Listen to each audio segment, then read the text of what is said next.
It is the twilight before the slaughter, in the choking dust, just out of bowshot from the highest walls in Canaan. Joshua walks alone in the shadow of Jericho.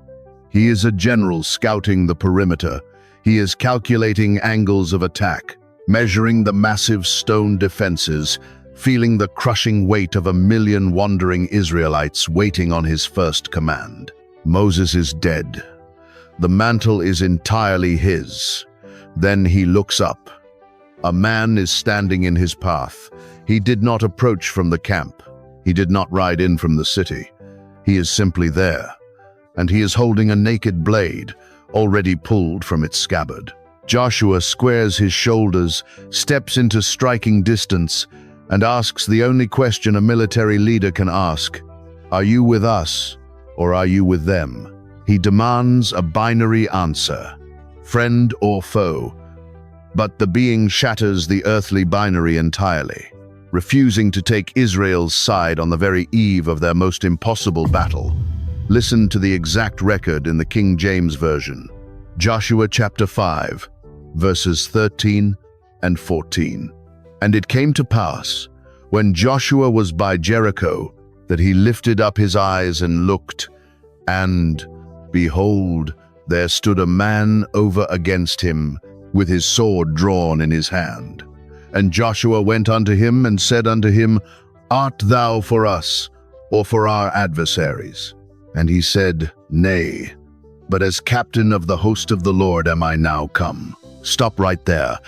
Read that one word again. Nay. The word in the Hebrew text is lo. It means no. It means neither. Not you and not them. Sit with that. Joshua is the chosen leader of God's chosen people. He is standing on the edge of the promised land. He is about to execute a divine mandate. And the commander of heaven's army looks him in the eye and says, "I am not on your side." Picture it. Two men in the fading light, one holding the destiny of a nation, the other holding a drawn weapon. Joshua thought the war was between Israel and Canaan.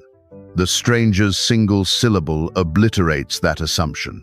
To understand what breathes inside this devastating rejection, we have to look outside modern assumptions. We turn to Targum Jonathan, an ancient Aramaic Jewish translation and paraphrase of the prophets. The Targum was not written to alter the Bible, but to capture how the Jewish people understood it in the first century. And the Targum makes a hard, deliberate distinction here. It does not call this figure a mere passing angel. It identifies him as the Satsava, a supreme cosmic prince whose unsheathed weapon changes the entire nature of the war. See the scene. The walls looming in the dark, the dust settling around their feet, the glint of twilight on the strange steel. Joshua thought he was bringing an army to conquer a wicked city. But the man with the drawn sword did not come to join Joshua's ranks. He came to take over the war. A drawn sword is never just a prop in the biblical text. The ancient writers did not waste ink on meaningless descriptions. This specific weapon, already exposed in the hand of a divine being, is a dark and heavy signature, and the desert is holding a terrifying secret about what actually happens when that blade leaves its scabbard. Joshua asked for an ally, but he met a force of nature. The naked steel in the stranger's hand carries a history of blood that predates the walls of Jericho.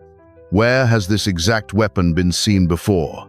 The syllable hangs in the evening air, absolute and unnerving. Joshua is a man forged in the harsh binary of the wilderness, a general who knows only friends and enemies. You are either an Israelite marching toward the promise, or an Amorite standing in the way. Two sides, two bloodlines. There is no middle ground in the brutal calculus of ancient warfare, but the stranger shatters the paradigm with two letters in Hebrew. Lo. Read that again. Nay. The commander of the Lord's army does not choose the camp of Israel. The King James renders his follow-up statement with chilling clarity. But as captain of the host of the Lord am I now come. Watch what the text does. Joshua asks about 2 armies on the earth. The stranger announces the arrival of a 3rd army from above. The Hebrew title here is Sa Tseva Yahweh. Sa means prince or supreme commander. Tseva means a massive, organized military host. The stranger is not here to assist Joshua's earthly militia.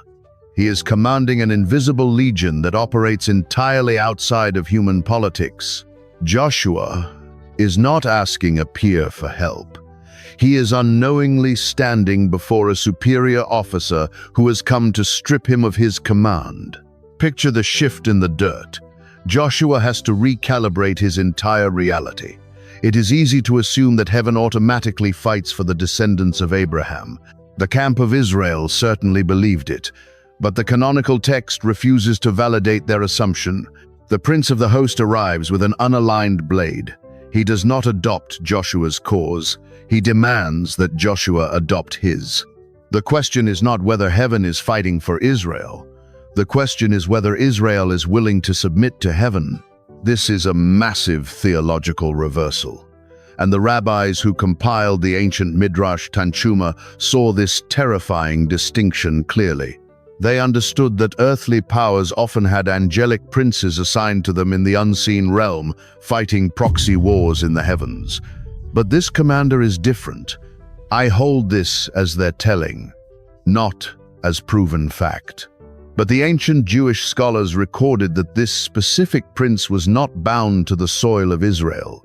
He was bound only to the throne of God. He is the patron of divine protocol, an entity who executes judgment without partiality. If the men of Jericho are wicked, the sword falls on Jericho. If the men of Israel rebel, that same drawn sword will turn violently against them. The blade has no loyalties to human bloodlines. The naked steel in his hand is not a guarantee of Israel's safety. It is a guarantee of unyielding divine justice. And the Hebrew phrasing for that exposed weapon holds a terrifying footprint. The blade is not just drawn, it is stationed. It is waiting for the order to strike. Joshua is staring at the sword, but he does not yet realize that this specific weapon has appeared on the earth before. It leaves a scar every time it is unsheathed, and the ancient writers knew exactly who else had stared down its edge. The wind shifts, catching the sharp edge of the blade. Joshua cannot take his eyes off the weapon. It is already out of the scabbard. It is naked in the twilight. The Hebrew text uses a highly specific phrase here for the weapon in the stranger's hand. Sherev Shalufa, a sword drawn. This is not a defensive posture. It is the posture of an executioner whose arm is already raised. Watch what the text does. That exact phrase, Sherev Shalufa, appears only 2 other times in the entire canonical history of the ancient Israelites. If you trace the linguistic footprint of that drawn sword, the weapon does not point where you think it points. Go back to the book of Numbers, chapter 22, verse 23. A corrupt prophet named Balaam is riding his donkey, intent on cursing Israel for gold. And the text says, "And the ass saw the angel of the Lord standing in the way, and his sword drawn in his hand." Same desert, same weapon. The sword in the wilderness was not drawn against the Canaanites. It was drawn to slaughter a compromised prophet who thought he could manipulate the divine will. The angels stood in the narrow path, ready to strike Balaam down. Now leap forward in time, long after Joshua is dead. 1 Chronicles chapter 21, verse 16. King David has sinned deeply by taking an arrogant census of his military might, trusting his own numbers instead of God. A plague is tearing through the nation. And David lifted up his eyes and saw the angel of the Lord stand between the earth and the heaven, having a drawn sword in his hand, stretched out over Jerusalem. Read that again. Over Jerusalem. The angel with the cherub Shalufa was not attacking the Philistines. He was standing over the holy city, executing a terrifying judgment on the chosen people because their king had stepped out of the holy order. Sit with that. Every time this exact phrase appears in the Hebrew Bible, the sword is not pointing at Israel's pagan enemies. It is pointing directly at Israel's own leaders. It is unsheathed to stop a rogue prophet, and it is unsheathed to desolate Jerusalem itself. This is the heavy, blood-soaked history of the weapon now hovering inches from Joshua's face. Picture it, the commander of Israel staring into the same steel that nearly took off Balaam's head. The same steel that will one day hover above the threshing floor of Ornan, ready to burn Jerusalem to the ground. Joshua realizes in an instant that this blade could just as easily swing toward him. He is not immune. His bloodline does not protect him. If he fights this war for his own glory, if he claims Jericho as a human conquest, the sword will fall on the camp of Israel. The Satsava requires total, terrifying obedience. The blade does not care about his earthly rank. Joshua realizes the blade could just as easily swing toward him, but the man holding the hilt remains unnamed in the Hebrew text. The ancient Jewish translators refuse to leave him anonymous, recording a specific identity in their Aramaic scrolls. That alters the entire weight of the shadow. Who did the first-century readers believe was hiding inside the armor of the prince? The stranger stands completely motionless in the settling dust. The Hebrew scroll gives him a rank, not a name.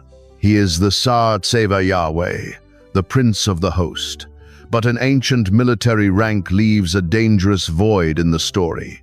Joshua is staring at a face that the canonical text refuses to identify, holding a sword that has threatened both prophets and kings. Turn to the Aramaic echo.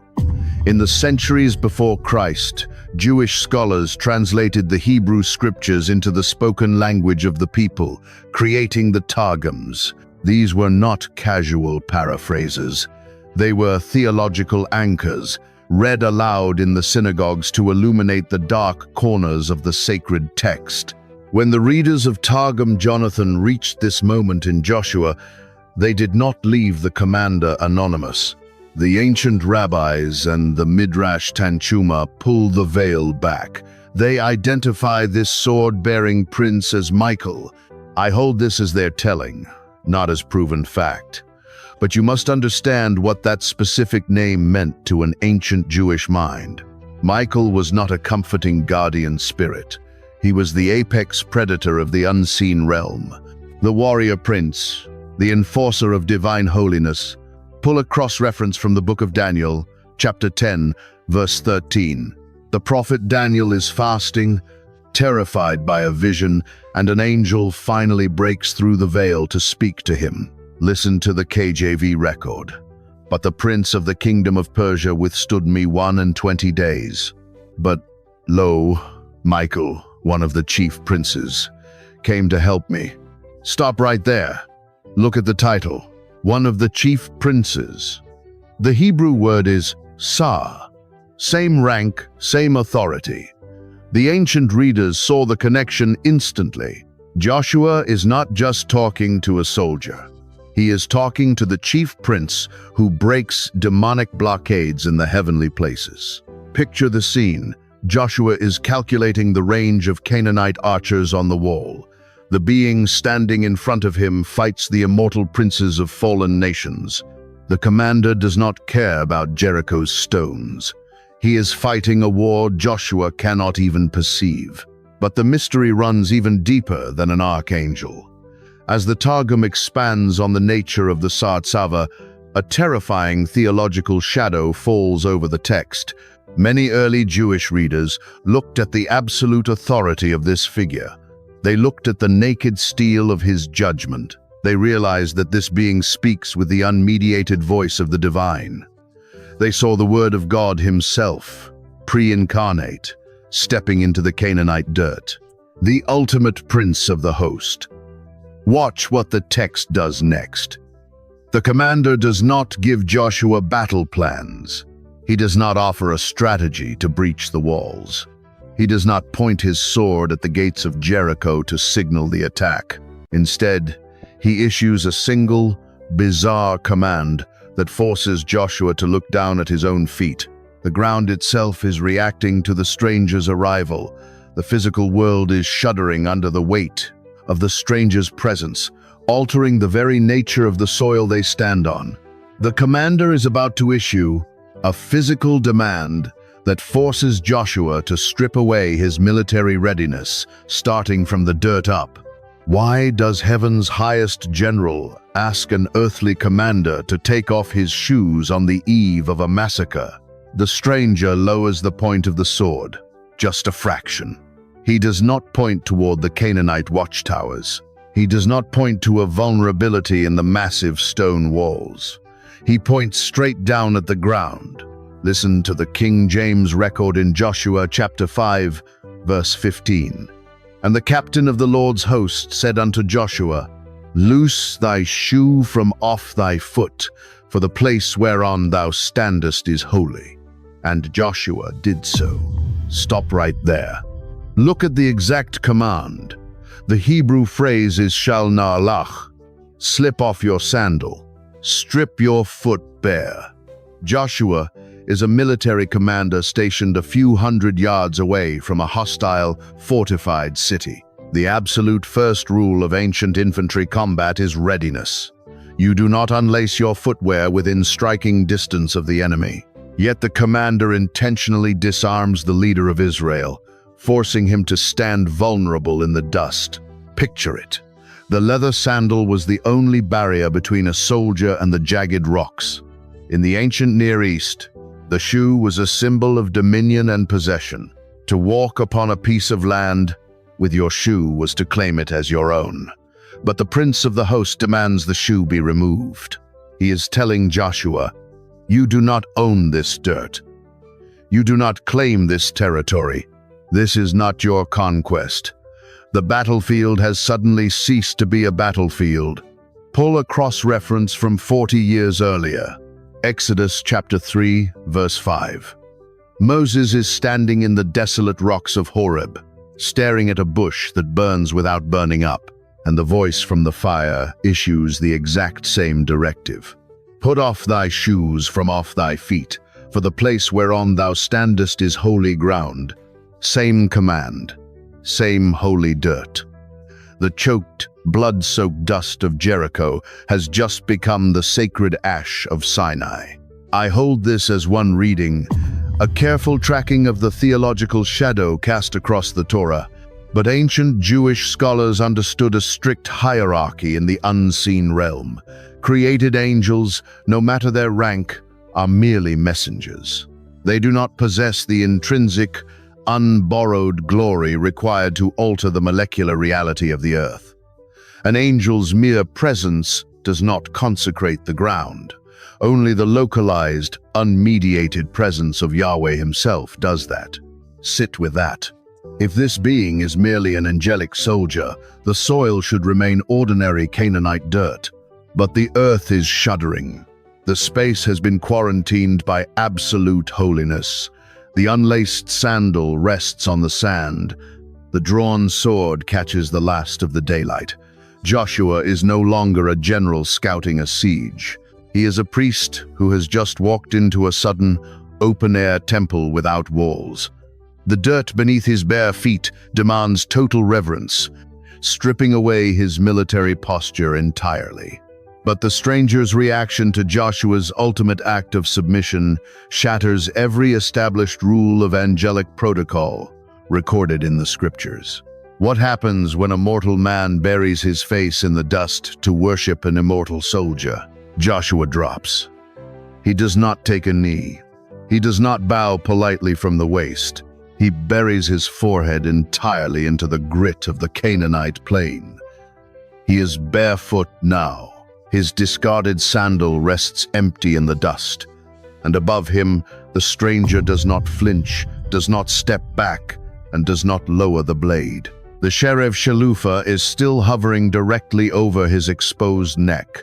To lay completely prone under an unsheathed weapon is the ultimate surrender of command. Joshua has yielded his life, his army, and his siege to the stranger. Listen to the end of Joshua chapter 5, verse 14 inches the King James. And Joshua fell on his face to the earth, and did worship, and said unto him, What saith my Lord unto his servant? Stop right there. We have hit a massive scriptural collision. Watch what the text does across the rest of the canon. Whenever a mortal man falls on his face before a created angelic being, the reaction is immediate and violent rejection. Centuries later, the Apostle John will collapse at the feet of a glorious angel on the island of Patmos. The angel's response in Revelation chapter 19 is an instant rebuke. See thou do it not. I am thy fellow servant. Worship God. Holy angels are utterly terrified of receiving the glory due only to Yahweh. Stealing worship is the ancient, original crime of Lucifer. It is the treason that shattered the highest heights of heaven. A righteous angel will rip a worshipper off the floor before the prayer is even finished. Sit with that. But the prince of the host says nothing to stop the general. Picture it.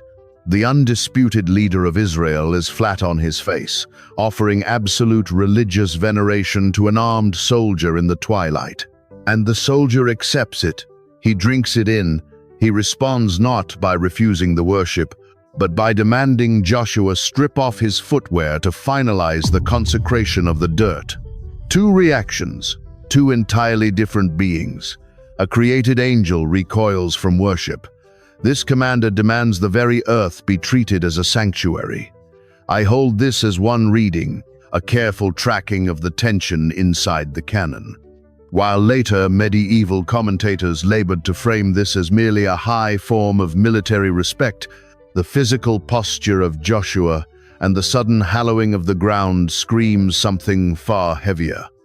The early church theologians and ancient readers who looked at this paradox saw the unthinkable.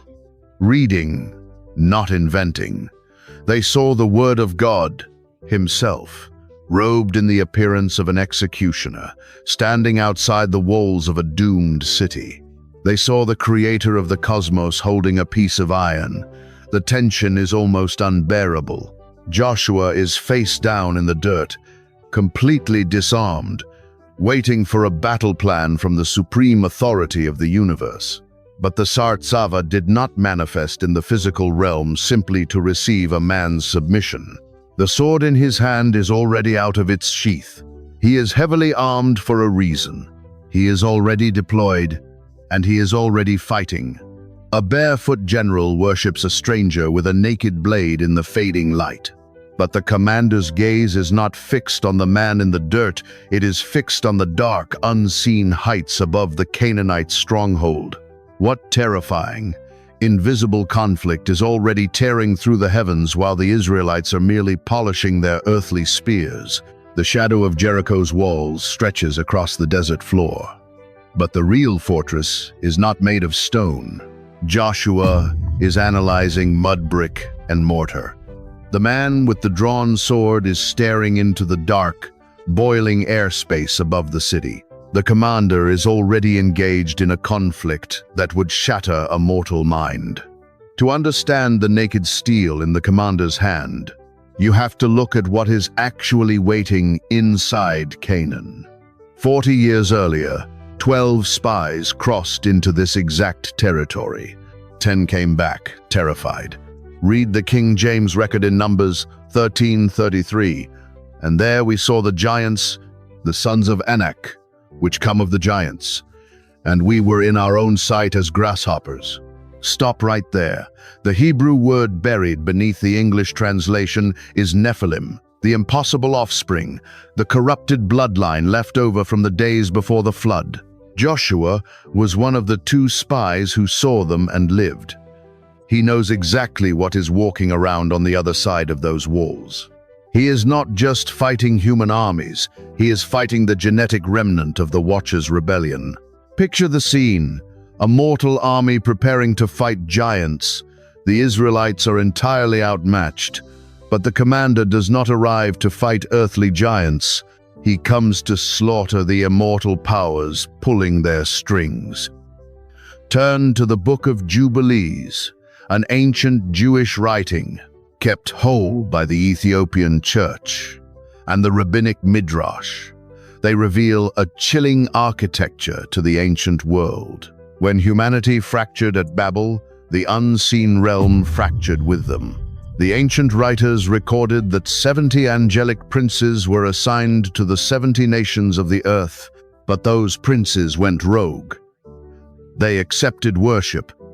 They became the dark gods of Canaan, demanding blood and fire.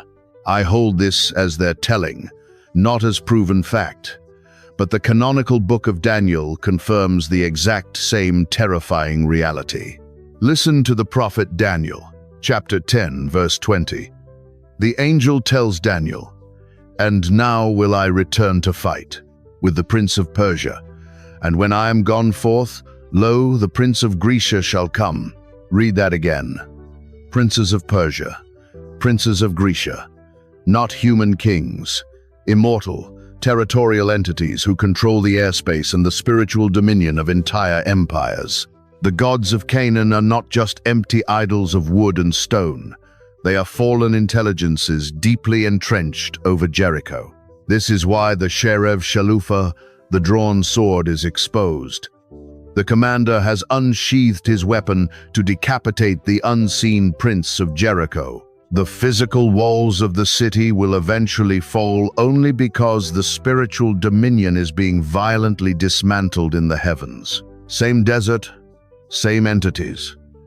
You see this cosmic shadow play out perfectly in the silence of the commander. He never answers Joshua's initial question about the earthly armies, because the earthly armies are completely irrelevant to the actual battle. The Israelites are merely the physical cleanup crew walking into a spiritual vacuum. Watch what the text does. The commander does not order battering rams. He does not tell Joshua to sharpen the spears. He strips Joshua of his shoes. Human weapons are utterly useless against what is currently hovering over their heads. 2 wars, 1 blade. Joshua is barefoot in the dust, completely paralyzed by the reality of the war above. He has survived the harsh wilderness for 40 years, but he has never stood this close to the lethal friction between heaven and earth. Yet this is not the first time a leader of Israel has met a man in the dark on the eve of a terrifying transition. The ancient pattern is repeating itself in the Canaanite dirt. Who else stood at the absolute edge of his life, staring down a mysterious stranger in the shadows, waiting for a morning that would change his name forever? The Jordan River is sealed behind them. The water has rushed back to its banks, cutting off any hope of retreat. Joshua stands barefoot in the shadow of Jericho, his discarded sandal resting in the dirt near the stranger's feet. He is completely isolated. But this isolation is not an accident. It is an ancient architectural requirement of heaven. Look back into the book of Genesis. This is not the first time a patriarch stood trapped near a river in the dark, staring down an impossible dawn. Picture it.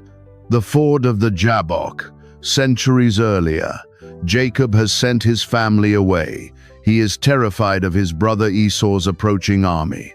And in the blackest part of the night, a stranger steps into his camp. Listen to the King James record in Genesis chapter 32, verse 24. And Jacob was left alone, and there wrestled a man with him until the breaking of the day. Stop right there. A man. Not a ghost, not a vision, a physical entity with physical weight. And just like Joshua's encounter, the man refuses to act like a mere messenger. The stranger wrestles Jacob into the dirt, permanently crippling his hip. Jacob demands a blessing, and the stranger changes his name to Israel. I offer it as that, one tradition's record. But Targum Onkelos, the ancient Aramaic translation of the Torah, refuses to call this wrestler a mere human being. It identifies him as the angel of the Lord, the localized, unmediated manifestation of Yahweh. Jacob himself realizes it when the sun rises. He names the place Peniel. The Hebrew word means the face of God. Jacob says, "I have seen God face to face, and my life is preserved." Read that again. The face of God. Now look at Joshua. Return to Joshua chapter 5, verse 14. And Joshua fell on his face to the earth. Same dirt, same divine presence, same physical dismantling. Watch what the text does. The creator of the cosmos does not recruit leaders. He breaks them. He strips them of the very strength they thought they needed for the mission. Jacob meets a wrestler and loses his physical mobility, forced to limp into his destiny. Moses meets a burning bush and loses his royal Egyptian confidence, forced to remove his shoes as a stuttering shepherd. Joshua meets the Sartsava with a Sherev Shalufa, a drawn sword, and loses his military command. A crippled patriarch, a barefoot prophet, a disarmed general. 3 men, 3 shadows in the desert, 3 encounters that rip away the illusion of human control. The ancient Jewish scholars saw this physical breaking as the absolute prerequisite for divine war. You cannot wield the power of heaven until your earthly weapons have been rendered entirely useless. Joshua is not just waiting for battle orders, he is enduring his own Peniel. He is surviving the face of God. The drawn sword is not there to threaten Jericho yet. It is there to execute Joshua's reliance on his own tactical brilliance. The stranger demands worship, and Joshua completely surrenders. But once the general is face down in the dust, entirely stripped of his command, the battlefield undergoes one final, staggering transformation. The commander is about to reveal exactly how Jericho will fall, and the strategy defies every known law of ancient siege warfare. If this is not a military conquest, what bizarre ritual is heaven actually demanding from the camp of Israel? The voice from the stranger finally breaks the silence, but the strategy he hands down to the barefoot general is military suicide. See the scene. Joshua is flat on his face, waiting for the order to deploy the archers, the spearmen, the battering rams. Instead, the commander of the Lord's host outlines an operation that removes the army from the vanguard entirely. He does not order a charge. He orders a liturgy. Listen to the command as it bleeds into chapter 6, verse 4 of the King James text. "And 7 priests shall bear before the ark 7 trumpets of ram's horns. And the 7th day ye shall compass the city 7 times, and the priest shall blow with the trumpets." Stop right there. Look at the logistics. 7 priests, 7 horns, the Ark of the Covenant. The armed men are commanded to march in total, unnerving silence, acting only as a rear guard and a buffer. This is not infantry warfare. This is a mobile temple service. Watch what the text does. The weapon that will bring down the massive stone defenses of Canaan is not forged from earthly iron. The Hebrew word for the ram's horns is shoforoth. These are not the silver bugles of the military camp used to signal a cavalry charge. These are the twisted, hollowed horns of the sanctuary, blown to declare the Jubilee, to signal the Day of Atonement, to announce the terrifying presence of the divine judge. The drawn sword in the commander's hand, the Sherev Shalafa, will execute the unseen princes of the city. But the mortal men of Israel are commanded only to carry the furniture of the tabernacle into the dust. I hold this as their telling, not as proven fact. But the ancient rabbinic sages in the Talmud noticed a glaring chronological paradox in this 7-day march. If Israel walked around the walls of Jericho for 7 consecutive days, one of those days absolutely had to be the Sabbath. Ancient Jewish law strictly forbade waging war, marching great distances, or carrying heavy burdens on the Sabbath day. Yet the priests carried the solid gold ark, and the soldiers marched in full armor. Why did the ground not swallow them for breaking the holy law? Because the rules of the battlefield no longer applied. Pull a cross-reference from the Gospel of Matthew, chapter 12, verse 5. Christ himself reveals the ancient, hidden exception. Or have ye not read in the law how that on the Sabbath days the priests in the temple profane the Sabbath and are blameless? Read that again.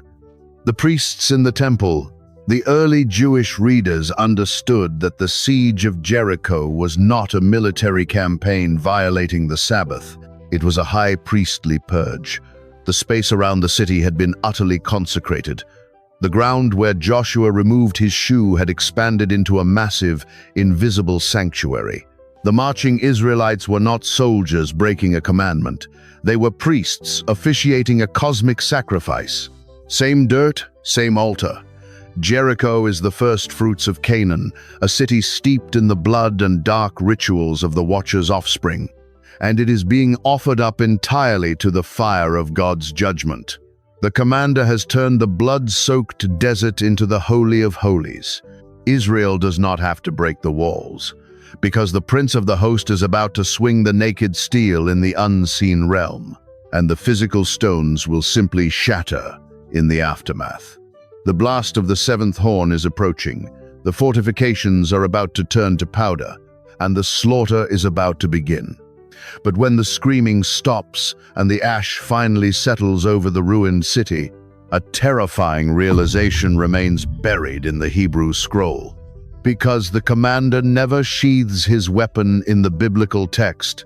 Go back now to the choking dust where this film began.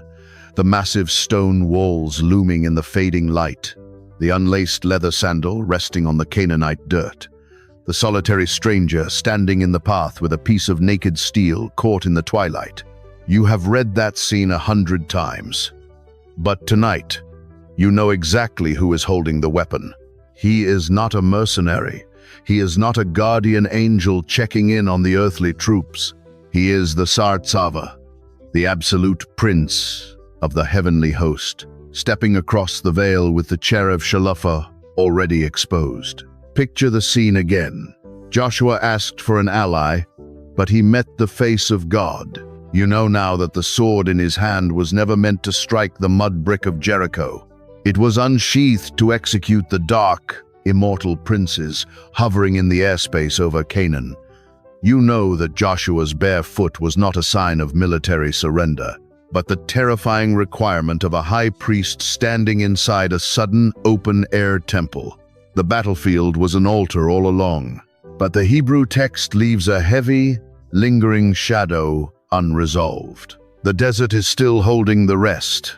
Read to the very end of the book of Joshua. Comb through the dark violence in the book of Judges. Trace the history of Israel all the way to the Babylonian exile. You will never find the verse where the commander puts his weapon away. The blade never returns to the scabbard. It remains unsheathed in the sacred text. Sit with that.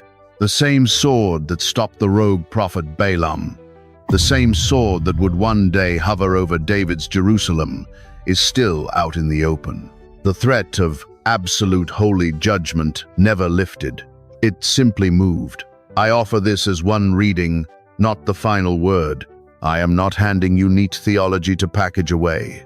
I am pointing to the awful tension of the unaligned blade.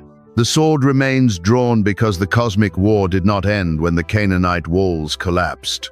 The Watcher's corrupted bloodline was buried under the ash, but the rebel princes of the 70 nations merely shifted their thrones.